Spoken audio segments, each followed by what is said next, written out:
इस कहानी के शुरू में हम एक कपल को देखते हैं जिनकी चर्च में शादी हो रही है। लड़के का नाम है अडल्फो और उसकी वाइफ लोला। ये दोनों ही एक दूसरे से बहुत प्यार करते हैं, इसलिए इस शादी से भी दोनों बहुत खुश नजर आ रहे थे। शादी के कुछ दिन बाद ही उन्हें पता चलता है कि बचपन में होने वाले लोला की एक एक्सीडेंट की वजह से उसकी बॉडी बहुत ज्यादा डैमेज थी, इसीलिए लोला का मिसकैरेज हो गया। डॉक्टर बताते हैं कि शायद लोला पूरी जिंदगी मां न बन सके और ये चीज लोला को दुखी कर देती है। दिन गुजरते रहे, लोला डिप्रेस्ड थी। अडल्फो उसे जिंदगी में वापस लाने के लिए समझाता है कि इस चीज को अपने जहन पे मत सवार करो, हम कोई बच्चा अडॉप्ट कर लेंगे। लेकिन लोला इस चीज के लिए तैयार नहीं थी, पर अडल्फो उसे मना लेता है और सीन कट होकर हम एक कॉन्वेंट का सीन देखते हैं जहाँ पर लोला और अडल्फो एक बच्चा अडॉप्ट करने आए थे। यहाँ के प्रिंसिपल उन्हें बताते हैं कि कॉन्वेंट में वही बच्चे पलते हैं जिन्हें या तो सोसाइटी एक्सेप्ट नहीं करती या फिर वो सबसे अलग हो, उनकी बॉडी में कोई कमी हो, जैसे कोई मेंटली अनस्टेबल हो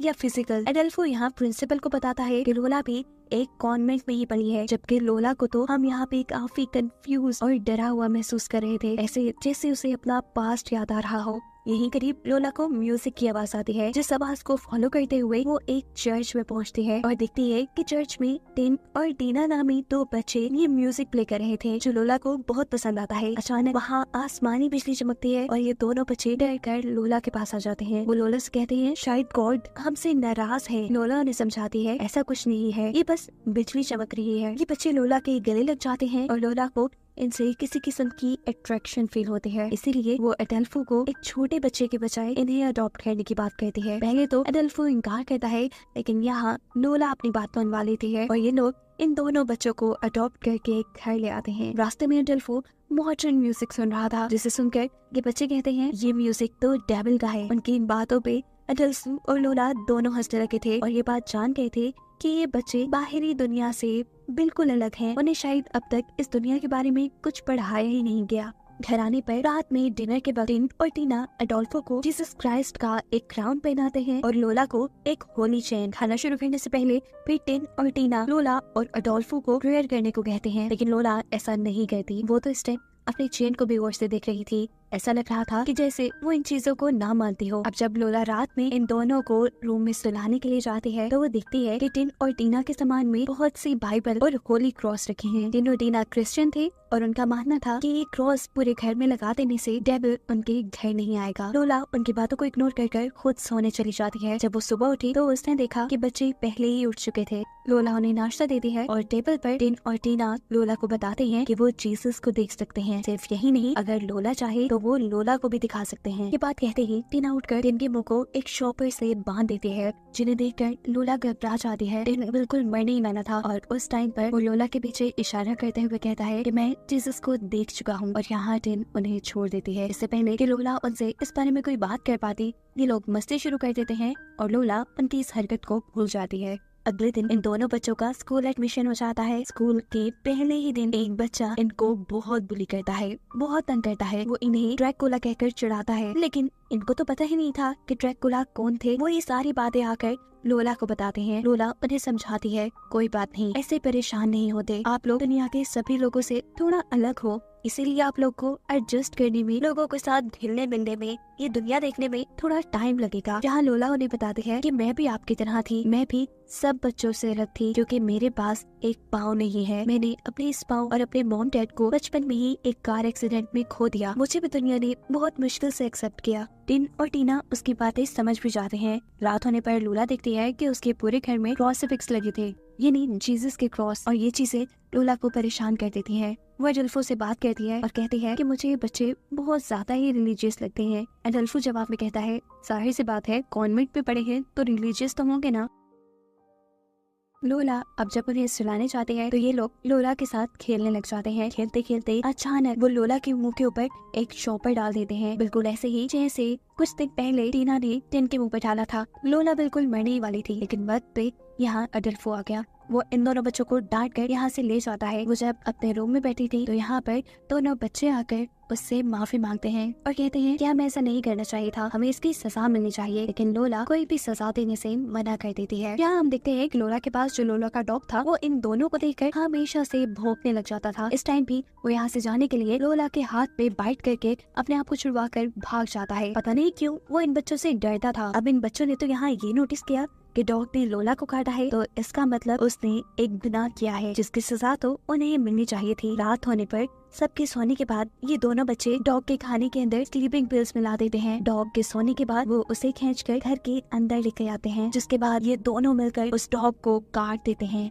उसका दिल बाहर निकाल कर वो उसके दिल को साफ करते हैं और फिर दिल वापस अंदर रखकर उसे दोबारा सिलाई कर देते हैं। जिसके बाद उन्होंने इस डॉग को उठाने की बहुत कोशिश की, लेकिन ये डॉग उठा ही नहीं। इनके मुताबिक कि इन्होंने ऐसा करके डॉग के दिल को प्योर कर दिया था। सुबह जब लोला की आंख खुली तो उसे अपना डॉग कहीं नहीं नजर आया। वो जब लॉन्च में आई तो उसने डॉग को इतनी अजीब हालत में पाया। यहाँ बच्चे बड़ी मासूमियत से उसे कहते हैं कि हम इसे उठाने की कोशिश कर रहे हैं और ये उठ ही नहीं रहा। टिन और टीना को भी अपनी गलती का एहसास हो चुका था और उन्हें ये भी पता चल गया था कि एडल्फो और लोला उनसे नाराज है, इसीलिए वो उन दोनों से माफी मांगते हैं। लोला शायद उन्हें माफ करने के लिए तैयार नहीं थी। अब एडल्फो ने समझाता है, लोला देखो वो बच्चे हैं, उनको सही गलत सिखाना हमारा काम है, अभी के लिए तुम उन्हें माफ कर दो। लोला उन्हें माफ भी कर देती है। अगले दिन रात में लोला को अपने घर से अजीब आवाजें आती हैं। वो टिन और टीना के रूम में जाकर देखती है तो वो वहाँ नहीं थे। घबरा कर वो उन्हें चेक करने के लिए जाती है तो देखती है कि टिन और टीना घुटनों के बल बैठकर चल कर अजीबोगरीब काम कर रहे थे। वो इन्हें रोकती है, उनके घुटने जख्मी हो चुके थे। वो बैंडेज करती है और उनसे पूछती है कि तुम क्या कर रहे थे। टिन और टीना बताते हैं कि बाइबल के अकॉर्डिंग हमारी सोल्स को प्योर करने के लिए ऐसा जरूरी है। उनकी बातों से टीना फेड अप हो जाती है और उन्हें कहती है ऐसा कुछ नहीं है, ये सारी बातें फेक होती हैं, सिर्फ किताबों में ही मिलती हैं। तुम्हें उन चीजों में और असली दुनिया में फर्क करना सीखना पड़ेगा। अगले दिन हमें दिखाया जाता है कि टिन और टीना के स्कूल के बच्चे और यहाँ पर दोबारा वो शरारती बच्चा टिन और टीना को बुली करता है। जिसके बाद यहीं से सीन कट होकर हमें दिखाया जाता है उसी बच्चे को जो चर्च में जख्मी हालत में आया है। पता चला कि उसे किसी ने पहाड़ से नीचे धक्का दे दिया था। फौरन उसे हॉस्पिटल ले जाया जाता है और पता चलता है कि वो कोमा में चला गया। लोला को शक था कि ये जरूर टिन और टीना का ही काम है, क्योंकि टिन और टीना ने लोला को बताया था कि ये बच्चा उन्हें तंग करता है। इसीलिए वो कॉन्वेंट में प्रिंसिपल से मिलने जाती है, ये कंफर्म करने के लिए कि यहाँ कॉन्वेंट में कभी टिन और टीना ने किसी बच्चे को इतना नुकसान पहुँचाया। प्रिंसिपल उसे कहती है नहीं, ऐसा तो कुछ नहीं हुआ।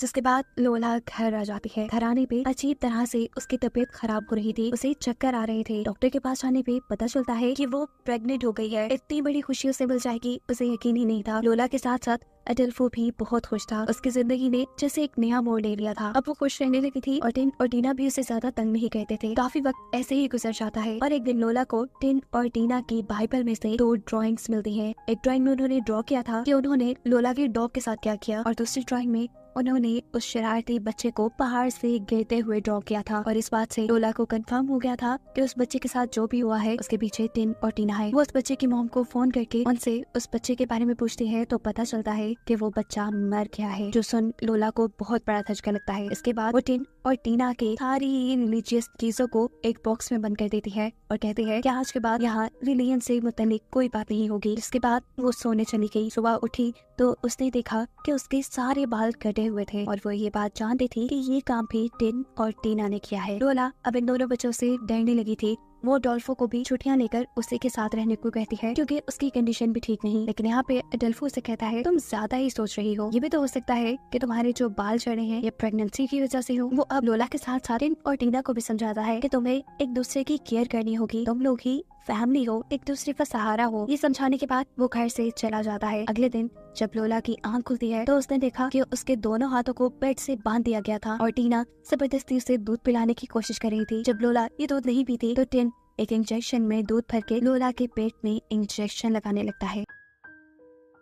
उसका ख्याल था कि ऐसे वो बेबी को दूध पिला देगा। इससे पहले कि वो इंजेक्शन लगा देता, लोला किसी तरह अपने हाथ छुड़वाकर इन बच्चों को अपने से दूर कर यहाँ से भाग जाती है। वो बहुत ज्यादा डरी हुई थी। उसे लग रहा था कि टिन और टीना उसके बच्चे को नुकसान पहुंचा देंगे। वो नाइफ दिखाकर इन दोनों को अपने बच्चे से दूर रहने का कह रही थी कि तभी अडोल्फो भी घर वापस आ जाता है। ये सब देखकर वो परेशान हो चुका था। वो लोला से कहता है कि ये सब मेरी ही गलती है, मैंने ही इन बच्चों को तुम्हारा ख्याल रखने को बोला था। इससे पहले कि वो लोला से और कुछ कहता, लोला की तबीयत खराब हो जाती है। उसे हॉस्पिटल ले जाया जाता जाता है जहाँ उसके पास एक बेटा पैदा होता है। लोला के बेटे को देखने के लिए टिन और टीना भी हॉस्पिटल आते हैं, जो लोला से उसके बेटे के बैप्टिज्म के बारे में बात करते हैं, लेकिन लोला ये नहीं करवाना चाहती थी। टिन फोर्स कहता है कि नहीं, बैप्टिज्म तो होना चाहिए, वो भी बाइबल के अकॉर्डिंग। उनको टालने के लिए अडोल्फो उनकी हाँ में हाँ मिला देता है, ये जानते हुए भी कि लोला ऐसा नहीं करेगी कभी भी। कुछ दिन ऐसे ही गुजर जाते हैं। लोला घर आ चुकी थी। जब वो सुबह नाश्ता बनाने के लिए किचन में जाती है तो उसे फ्रिज में अंडे नहीं मिलते। ये अंडे टिन और टीना ने ही छुपाए थे ताकि लोला घर से बाहर फॉर्म्स में जाकर अंडे लेकर आए। जब वो फॉर्म में अंडे लेने के लिए जाती है तो टिन और टीना उसके बेटे को उसके कमरे से उठा लेते हैं। असल में वो इस बच्चे का बैप्टिज्म करना चाह रहे थे। पूल साइड पे ले जाकर वो इस बच्चे को उल्टा करके पानी में डुबा देते हैं। ऐसा करने से ये बच्चा मर भी जाता, लेकिन वक्त पे यहाँ लोला आकर उसे पानी से निकाल लेती है, उसे बचा लेती है। लोला इन दोनों से तंग आ चुकी थी और अब वो इन दोनों को वापस कॉन्वेंट में छोड़ देती है, जिसके बाद रात का डिनर साथ में करते हैं। और यहाँ लोला अडोल्फो से कहती है कि वो भी जॉब करना चाहती है, इसीलिए अडोल्फो को भी घर की जिम्मेदारियों में हाथ बटाना होगा। यहाँ उनकी थोड़ी नोक झोंक हो जाती है। घर आने पर अडोल्फो नोटिस करता है कि लोला अपसेट है। वो उसे अपसेट नहीं देख सकता था क्योंकि वो उसे बहुत प्यार करता था। वो उसे कहता है तुम परेशान ना हो, मैं सब सीख लूंगा और अपने बेटे का भी ख्याल रखूंगा। ये कहने के बाद अब ये लोग मूवी देखने के लिए जैसे ही टीवी ऑन करते हैं तो उनकी टीवी पर सिग्नल्स नहीं आ रहे थे, जिसे देखने के लिए अडोल्फो छत पे चला जाता है और उसके छत पे जाने के बाद लोला के घर की लाइट्स ब्लिंक करने लग जाती है। और इससे पहले लोला कुछ समझ पाती, लोला को बाहर अजीब सी रोशनी दिखाई देती है। बाहर जाने पर अडोल्फो जल रहा था। अडोल्फो बचने के लिए घर के अंदर भागता है, लेकिन ज्यादा जलने की वजह से वो वहीं मर जाता है। लोला को कुछ समझ नहीं आती। वो सबसे पहले अपने बच्चे को बचाने के लिए जब उसके रूम में जाती है तो उसका बेटा भी वहाँ नहीं था। इससे वो बहुत घबरा गई और तभी उसे उसी म्यूजिक की आवाज सुनाई देती है जो टिन और टीना चर्च में बजा रहे थे। उसे लगा कि उसके बच्चे को भी इन दोनों ने मार दिया है, लेकिन तभी उसे अपने बेटे के रोने की आवाज सुनाई देती है। बाथरूम का दरवाजा खोलने पे उसका बेटा वहीं था, जिसे उठाकर वो घर से बाहर आ जाती है और बाहर आते ही बेहोश हो जाती है। उसे होश हॉस्पिटल में आया था, जहाँ डॉक्टर्स के मुताबिक लोला की अब दिमागी हालत ठीक नहीं रही थी। उसे बताया गया कि उसकी दिमागी हालत ठीक न होने की वजह से अब वो अपने बच्चे को नहीं पाल पाएगी। लोला के बेटे को अब कॉन्वेंट को दिया जा रहा था और ये लोला बिल्कुल भी नहीं चाहती थी, लेकिन लोला के हाथ में कुछ भी नहीं था। इस टाइम पर लोला कॉन्वेंट की प्रिंसिपल से पूछती है कि जिस रात अडोल्फो की मौत हुई तब टिन और टीना कहाँ थे। प्रिंसिपल बताती है कि टिन और टीना उस टाइम कॉन्वेंट में थे और अडोल्फो की मौत आसमानी बिजली की वजह से हुई है। लेकिन लोला को यकीन नहीं आ रहा था। वो जानती थी कि ये काम टिन और टीना ने ही किया है। अगले सीन में हम देखते हैं कि लोला के साथ टिन और टीना अडोल्फो के फ्यूनरल पे हैं। उसने कॉन्वेंट से टिन और टीना को दोबारा अडॉप्ट कर लिया था क्योंकि अब उसका अपना बेटा कॉन्वेंट पे रहने वाला था और वो नहीं चाहती थी कि टिन और टीना के वहाँ होते हुए उसके बेटे को कोई खतरा हो। वो टिन और टीना को अपनी नजरों के सामने रखना चाहती थी। वक्त गुजरने के साथ साथ लोला के दिल में इन बच्चों के लिए सॉफ्ट कॉर्नर भी आ जाता है। हालांकि वो ये बात जानती है कि इन्हीं बच्चों की वजह से उसके हस्बैंड की मौत हुई और उसका बेटा उससे दूर है, लेकिन अब वो कुछ नहीं कर सकती और इन दोनों बच्चों को ही दिखाते हुए ये कहानी यही खत्म हो जाती है।